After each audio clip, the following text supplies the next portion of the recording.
Былтыркы жыл саясий социалдык окуялардын көптүгү менен эсте калды. Статистикалык маалыматтарга караганда, соңку 1 жылдын ичинде өлкө аймагында жалпы 880 митинг катталган. Талдоочу Сулайман Усенов коомдук жыйындын бир канча түрүн мисал келтирет. Биз туура түшүнүшүбүз керек да, коомдук бардык чогулуштар. Керек болсо, мисалы, көчмөндөр оюну дагы бул коомдук иш-чарага кирет. Коомдук чогулушка кирет. Муну айтканда, мамлекет ал жерде милдеттүү түрдө аянча кылып берүү, же болбосо жер, клуб, экинчи тарап өткөрүп аткан. Мисалы, ошол политический партия болобу, же болбосо уюштуруучулар болобу, же болбосо бир жаштар болобу, алар өз пикирин, же болбосо бир иш-чараны өткөрүүгө. Ал эми үчүнчү тарап коомду чакырышат. Келип катышып бергиле.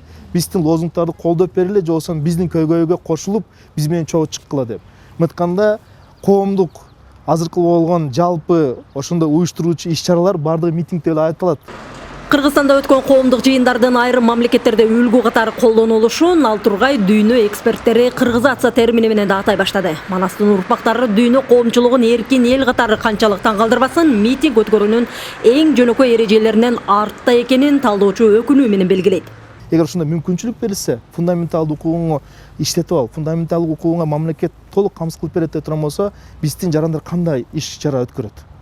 Чындыгында өзүнүн талабын так коёбу? Же болбосо ал жерде туруп кээ бир адамдардын жеке өз мүнөзүнө шек келтирип, сөздөрдү айтып, же болбосо ошол жерде бир мамлекеттик объект болсо аны бузуп, же болбосо ар кандай вандалдыкта иштер жүргүзүп, же ошол эле учурда жеке менчик бир ишканалар бар, жеке менчик бир объекттер бар, магазиндер дейбизби, же кафелер дейбизби, алар чындыгында өзүнүн ишмердигин жүргүзө эле, же болбосо кооптуу абалда туруп калып, митинг болуп аткан, бүгүн мен жабып аламмын депчи. Мына айтканда, ошол митингдер ошондой болгон көйгөйлөргө эч качан дуушар келтирбеш керек. Албетте, мындай чогулуштарды уюштуруу менен өткөрүү мыйзам менен аныкталары айкын. Эл аралык абройлуу уюмдарга мүчөлүк кылган Кыргызстандын ар бир жараны тынчтык чогулушун өткөрүү эркиндигине укуктуу экени мыйзамда так жазылган. Дал ушул коомдук чогулуштар боюнча баш мыйзамдын жаңы долбоорунун 39 беренесине өзгөртүү сунушталууда. Берененин бир абзацы гана кошулбагандыгын көбүн айтып атат.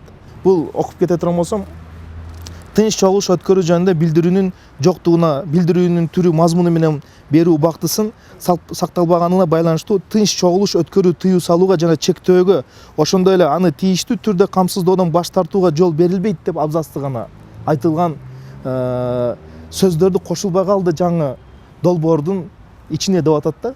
Бирок азыркы жаңы долбоорду карап кете турган болсок, ал жерде фундаменталдуу бардыгы укуктар сакталган. Фундаменталдуу бардыгы талаптар сакталган. Мамлекет тарабынан адамдардын укугун коргоо бардыгы системалдуу көрсөтүлгөн. Бирок бул абзацтын кошпогону менен азыркы болуп аткан 34-чү берене, ошо 39-чу берене тынчтык өткөрүү иш-чаралар кандай өтүш керек, кандай усулдарды өтүш керек, мамлекет кандай милдеттенме алат, же болбосо жергиликтүү бийликтер эмне кылып бериш керек деген нерседе бардыгыны мүмкүн болсо даже кең беришкен. Тагыраагы эскисинен айырмаланып, баш мыйзамдын жаңы долбоорунда тынчтык чогулушун өткөрүү жөнүндөгү билдирүү алдын ала эскертүү бербегендиги үчүн анын уюштуруучулары менен катышуучуларына жоопкерчилик каралган эмес. Миргүл Бокошова, Ала-Тоо, Ала-Тоо 24, Ош.